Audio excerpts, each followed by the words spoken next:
Hello दोस्तों, आपका हमारे YouTube चैनल में स्वागत है। आज हम देखेंगे जंगल में सुनसान घर की कहानी। रात का समय था, चारों तरफ सन्नाटा पसरा हुआ था। हवा में हल्की सी सर्दी थी और पेड़ों के पत्ते हिलने की आवाज पूरे वातावरण को भयावह बना रही। इस घने जंगल के बीचों बीच एक पुराना और सुनसान घर खड़ा था, जिसके बारे में गांव वालों ने कई भयानक कहानियां सुनी थीं। कोई उस घर के पास जाने की हिम्मत नहीं करता था। गांव के बुजुर्गों का कहना था कि उस घर में भूत प्रेत का वास है और जो भी वहां गया वो वापस कभी नहीं आया। लेकिन राहुल और उसके दोस्तों को इन कहानियों पर विश्वास नहीं था। वे मानते थे कि ये सिर्फ अंधविश्वास है। राहुल, जो गांव का सबसे साहसी और निडर लड़का था, ने एक दिन तय किया कि वो उस घर में जाकर सच्चाई का पता लगाएगा। उसने अपने 3 दोस्तों मोहित, सुमित और रजत को भी साथ चलने के लिए मना लिया। राहुल ने कहा, अगर हम सच्चाई जानना चाहते हैं तो हमें खुद वहां जाना होगा, हमें डरना नहीं चाहिए। मोहित ने थोड़ी झिझक के साथ कहा, लेकिन राहुल, अगर वो कहानियां सच निकली तो? डरने की कोई बात नहीं है। अगर हम साथ होंगे तो कोई भी हमें नुकसान नहीं पहुंचा सकता। राहुल ने उन्हें विश्वास दिलाया। राहुल और उसके दोस्त उस सुनसान घर की ओर चल पड़े। जैसे जैसे वे जंगल के अंदर जाते गए, वैसे वैसे माहौल और भी भयावह होता गया। पेड़ों की शाखाएं अजीब तरह से हिल रही थीं और अंधेरे में उन्हें अजीब सी परछाइयां दिखाई देने लगीं। कुछ दूरी पर जाने के बाद उन्हें एक हल्की सी आवाज सुनाई दी। वे चारों ठिठक गए। आवाज किसी के रोने की लग रही थी। सुमित ने डरते हुए कहा, ये आवाज कहाँ से आ रही है? हमें वापस चलना चाहिए।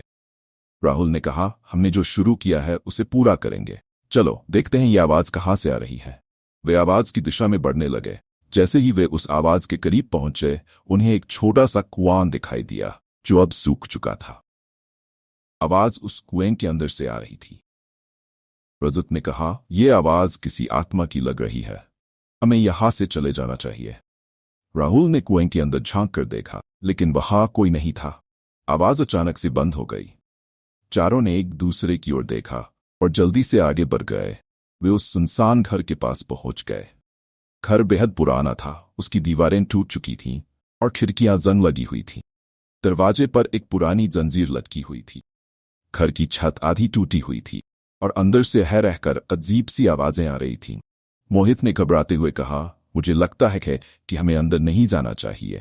राहुल ने कहा, हम यहां तक आ चुके हैं, अब पीछे हटने का कोई मतलब नहीं है। उन्होंने दरवाजा खोला तो जंग की वजह से चिड़चिड़ाया और वे अंदर दाखिल हो गए।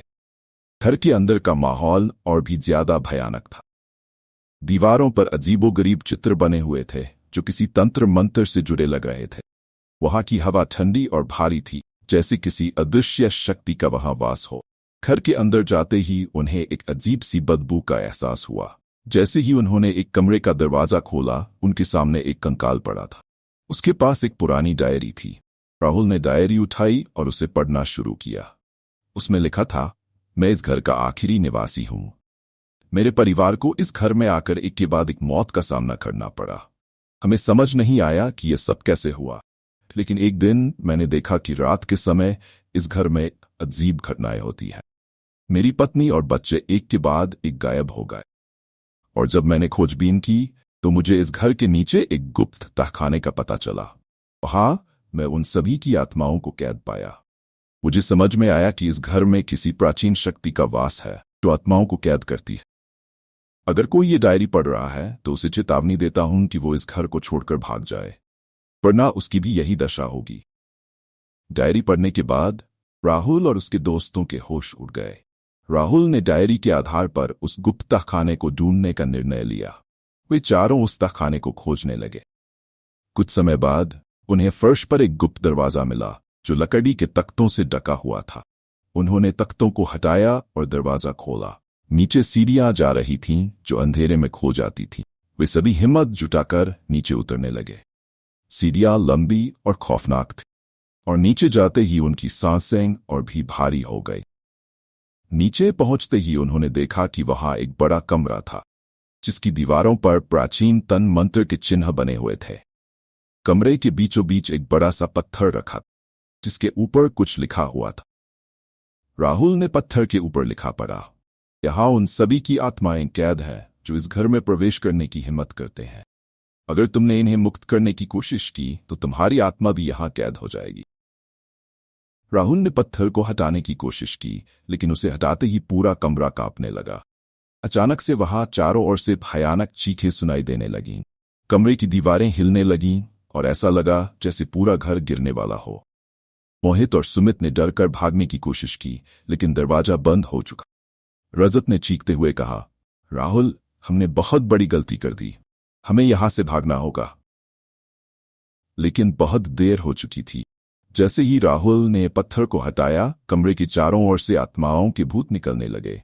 वे चारों को घेरने लगे। राहुल ने अपने दोस्तों को बचाने के लिए अपनी पूरी ताकत लगा दी, लेकिन वो आत्माएं बेहद शक्तिशाली थीं। एक एक करके आत्माएं उनके दोस्तों पर हमला करने लगीं। मोहित और सुमित ने चीखते हुए दम तोड़ दिया। रजत और राहुल ने आखिरी बार भागने की कोशिश की, लेकिन दरवाजा नहीं खुला। आखिरकार आत्माओं ने उन्हें भी घेर लिया। राहुल ने जोर से चीखते हुए कहा, हमारी आत्माओं को बख्श दो। लेकिन आत्माएं ठहाका मारकर हंसने लगीं। कुछ दिनों बाद गांव वालों ने राहुल और उसके दोस्तों की खोजबीन की, लेकिन वे कभी वापस नहीं आए। गांव वाले समझ गए कि वे भी उसी अभिशप्त घर का शिकार हो चुके हैं।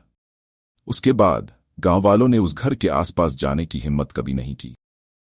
घर अब भी वहीं खड़ा है, जैसे किसी नई आत्मा का इंतजार कर रहा हो, और जो भी उस घर के पास से गुजरता है उसे अब भी वहां से चीखें और हंसी की आवाजें सुनाई देती हैं। कहते हैं कि वो आत्माएं आज भी वहां कैद है, और जो भी उस घर में प्रवेश करेगा उसकी आत्मा भी वहां हमेशा के लिए कैद हो जाएगी।